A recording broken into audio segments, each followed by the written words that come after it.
My son came home from Grandma's with bruises. She said he was just clumsy. The unseen fall. The scent of stale cookies and old linen clung to Leo when Sarah scooped him up. He was 6, usually a wild creature.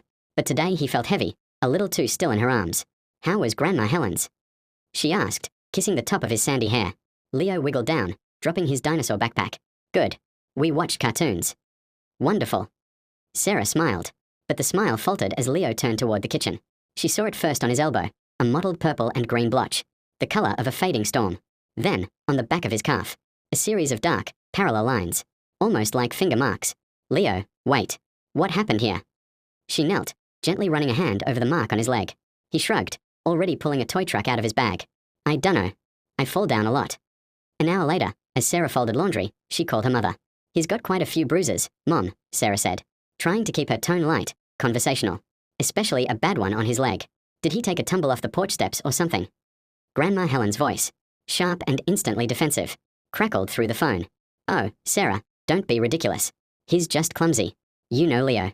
He runs around like a bull in a china shop. Boys will be boys. You worry too much. I just haven't seen them this dark before, Sarah persisted, feeling the familiar, uncomfortable knot tighten in her stomach. The knot she always got when she questioned her mother. Well, I can assure you, nothing happened, Helen snapped, her voice dropping that 1 degree lower that meant the conversation was over. He's fine. I'm making dinner. Goodbye. Sarah hung up the phone slowly.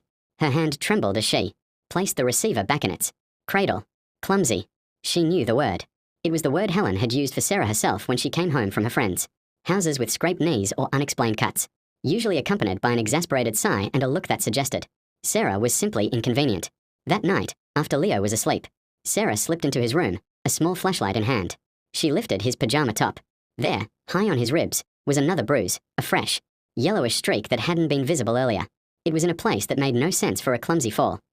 A fall usually hits bony, protruding parts, knees, elbows, shins, not the soft curve of the torso. She sat on the edge of the bed, the beam of the flashlight resting on his face. He looked so innocent, so small. Leo loved Helen. He loved the freedom of the sprawling old farmhouse, the hidden creek, the endless supply of sugary cereal.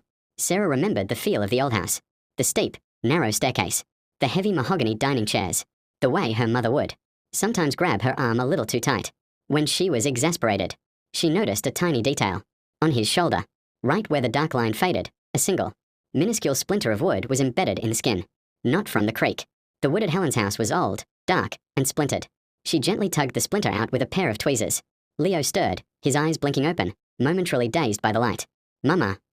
Sure. Just checking on you, sweetie. Did you bump yourself on something hard at Grandma's house? That one on your leg looks really sore.